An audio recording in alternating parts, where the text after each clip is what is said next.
Assalamualaikum warahmatullahi wabarakatuh. Saya mendoakan para pelajar berada dalam cergas dan selamat bersama keluarga. Bersama kita membantu kerajaan memerangi COVID-19. Stay at home. Saya Syed Lamsar bin CCR daripada Fakulti Pendidikan dan Sains Sosial Universiti Selangor akan menyampaikan kuliah pengenalan kepada pendidikan global dan antarabangsa. Sebagai permulaan, saya akan menghuraikan definisi, objektif dan matlamat pendidikan global. Saya akan membawa saudara-saudari para pelajar untuk merenung dan cuba memahami beberapa isu sejagat yang sedang berlaku di seluruh dunia. Saya berharap melalui pendidikan ini, saudara-saudari akan dapat memahami akan kepentingan penawaran kursus pendidikan global dan antarabangsa kepada kalangan penuntut di IPT, khususnya untuk bakal pendidik seperti saudara-saudari.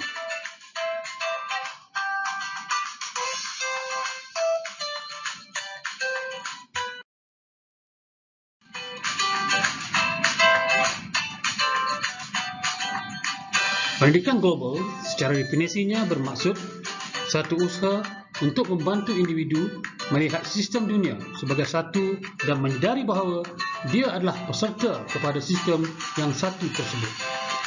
Amnya, objektif kursus ini adalah untuk memberi pendedahan kepada para pelajar mengenai isu-isu global dan nilai-nilai dalam masyarakat antarabangsa, globalisasi dan pengantarbangsaan pendidikan di Malaysia dan negara-negara serantau.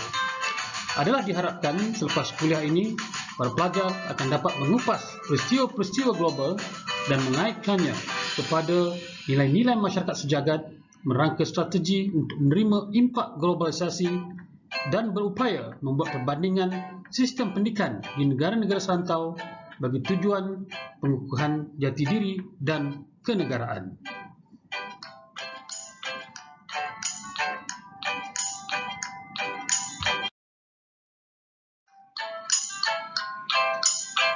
Secara khusus, objektif pendidikan global adalah untuk mempromosikan prinsip-prinsip persefahaman, kerjasama dan keamanan antarabangsa serta hak asasi manusia secara menyeluruh mencakupi dimensi pengetahuan, sikap, nilai dan kemahiran.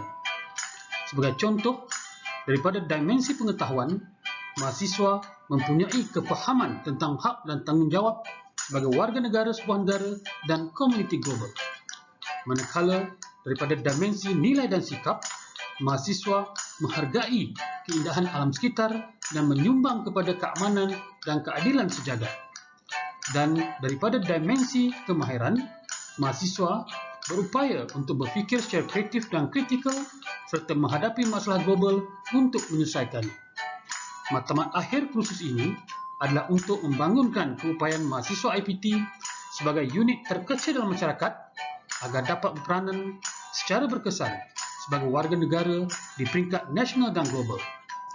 Para pelajar selepas ini diharapkan berupaya untuk menjadi lebih sensitif dan menyumbang secara produktif kepada komuniti global.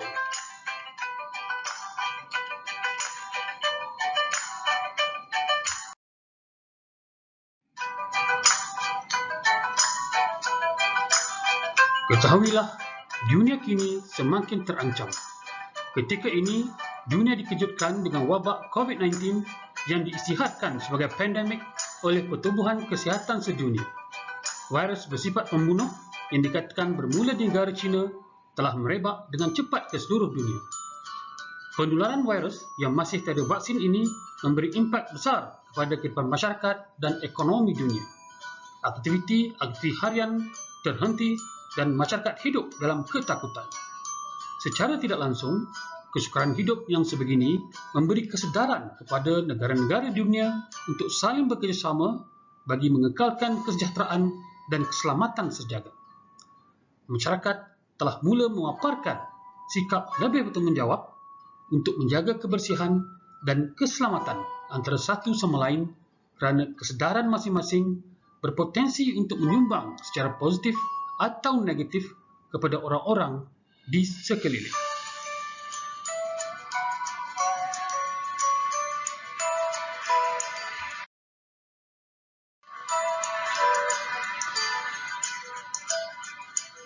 Saudara-saudari para pelajar, pelbagai peristiwa yang menyentuh isu-isu kemanusiaan sejak kebelakangan ini mencabar nilai sejagat masyarakat antarabangsa. Antara yang dilaporkan seperti pengusiran etnik Rohingya, krisis ketegangan pelarian Syria di beberapa negara Eropah, Jordan, Lebanon dan Turki, isu Islamofobia dalam kalangan masyarakat Barat, konflik kemanusiaan yang berterusan di Djibouti, Somalia, Ethiopia, Burundi, Sudan dan beberapa negara lain di benua Afrika, dan peristiwa-peristiwa lain yang terjadi di seluruh dunia menuntut masyarakat antarabangsa merenung kembali komitmen bersama antara negara-negara untuk mengekalkan kehidupan yang sejahtera di bumi ini.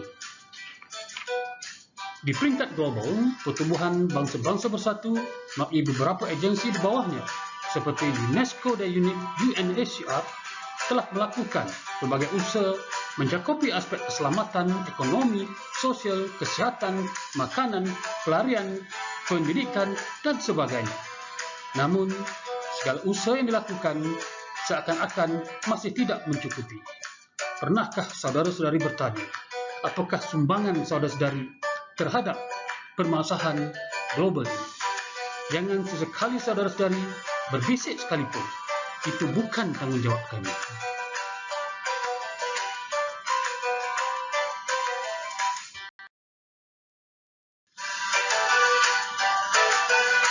Sejak dahulu, telah berlaku konflik dalam tamadun manusia yang akhirnya mengakibatkan peperangan, penindasan, dan sebagainya.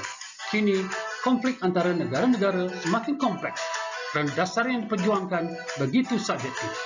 Konflik antara negara barat dan timur, negara perindustrian dengan negara-negara membangun yang ekonominya bergantung pada aktiviti sumber bumi seperti pertanian, pembalakan, dan pelombongan menimbulkan isu pertentangan yang bukan sedikit. Negara-negara perindustrian menuduh aktiviti penebangan hutan untuk pertanian berskala besar akan merosakkan alam sekitar.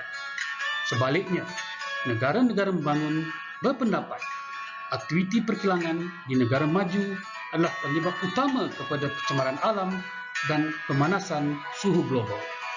Dapatkah saudara-saudari pikirkan kenapa negara-negara Barat dan Amerika begitu agresif mengadakan kempen anti minyak sawit sehingga menyebabkan harga komoditi minyak sawit Malaysia jatuh meruduk?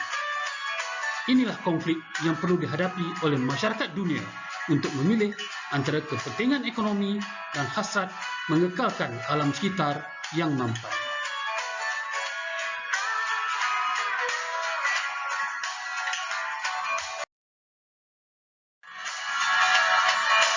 Kemajuan teknologi turut menimbulkan konflik sejagat. Kecanggihan teknologi dalam bidang pertanian, penternakan dan perubatan turut menimbulkan pertentangan nilai-nilai kemanusiaan dalam masyarakat. Teknologi senjata nuklear pula semakin menjadi ancaman untuk dimajukan dalam kalangan negara kuasa besar di dunia. Kemunculan semula isu-isu seperti pemberdagangan manusia dan ekstremis beragama yang ditonjorkan oleh Islamic State, Daesh dan Al-Qaeda umpamanya seolah-olah menggambarkan usaha-usaha yang dilakukan oleh PBB untuk menjadikan dunia ini milik semua untuk menikmati kesejahteraan, kedamaian dan keamanan masih belum mencukupi. Inilah yang menjadi intipati rasional kursus ini ditawarkan. Adalah diharapkan melalui kursus dengan global dan antarabangsa akan dapat meningkatkan sensitiviti mahasiswa terhadap isu-isu sejagat, seterusnya menggalakkan lagi penglibatan para pelajar dalam kerja-kerja sosial dan kesukarelawan di peringkat antarabangsa selain membendung merebaknya fahaman tidak sihat di kalangan para pelajar dan masyarakat amnya.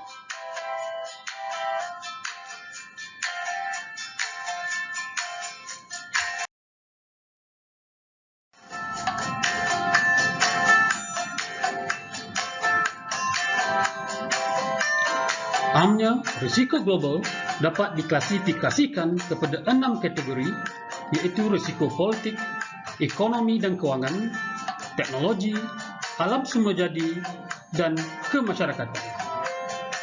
Cuba saudara-saudari para pelajar fahamkan latar belakang bagi setiap kategori ini dan huraikan satu contoh yang bersesuaian.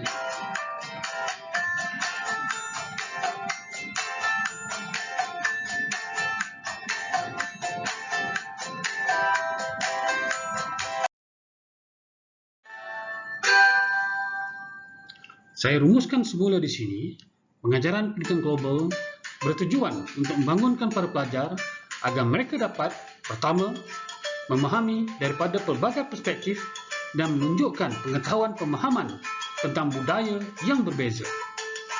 Kedua, memahami persamaan dan perbezaan tentang bangsa, budaya dan peranan bangsa-bangsa bersatu. Ketiga, menunjukkan pengetahuan yang dinamik berkaitan isu-isu, masalah, trend dan sistem global. Keempat, menunjukkan keupayaan untuk berfikir, menulis, menggambarkan dan menyuarakan isu-isu, masalah dan idea-idea dari sejarah, falsafah, sosiologi, psikologi dalam konteks perbandingan global.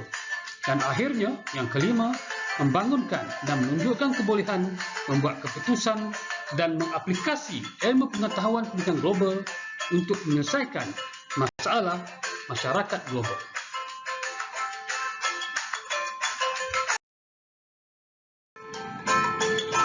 Risiko ekonomi adalah kategori risiko yang merujuk kepada kemungkinan bahawa keadaan ekonomi makro seperti kadar pertukaran, kawalan kerajaan atau kestabilan politik akan menjejaskan pelaburan di sesebuah negara.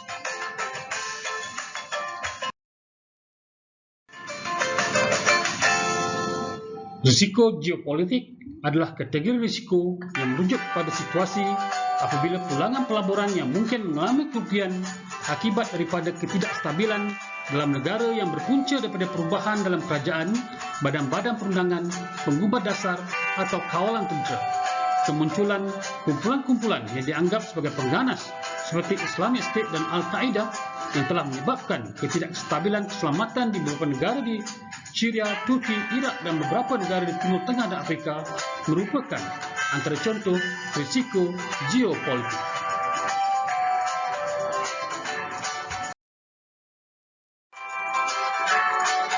Risiko alam semula jadi adalah kategori risiko yang merujuk pada ancaman kesan buruk ke atas organisme hidup dan alam sekitar oleh pelepasan sistem industri, pengurangan sumber tenaga dan sebagainya yang timbul daripada aktiviti ekonomi atau kejadian alam secara semula jadi.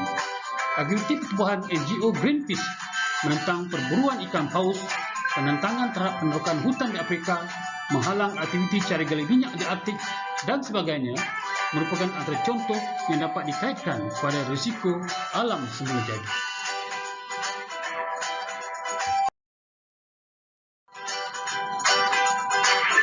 Risiko kemasyarakatan adalah kategori risiko yang merujuk pada kemungkinan terjadinya penularan penyakit berjangkit, jurang ekonomi dalam masyarakat, perubahan pesat dalam pola-pola demografi, juga akibat daripada pertumbuhan penduduk dunia yang tidak mempan.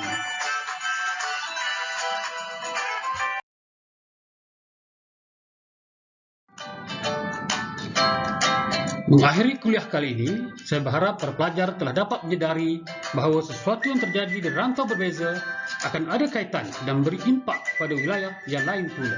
Setiap peristiwa adalah saling terkait antara negara dan wilayah. Untuk itu, setiap individu dan kerajaan sebuah negara memikul tanggungjawab untuk memelihara keamanan dan kesejahteraan sejagat. Masyarakat dunia akan terancam sekiranya isu-isu kejagat seperti kemusnahan alam sekitar, kehilangan nilai dalam masyarakat, pembangunan teknologi yang tidak terkawal, penindasan ekonomi dan politik, penularan penyakit dan sebagainya tidak diambil perhatian dan tindakan secara bersepakat oleh masyarakat dunia.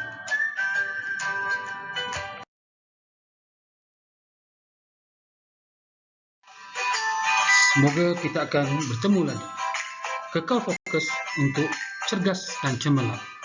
Selamat maju jaya. Jumpa lagi. Terima kasih.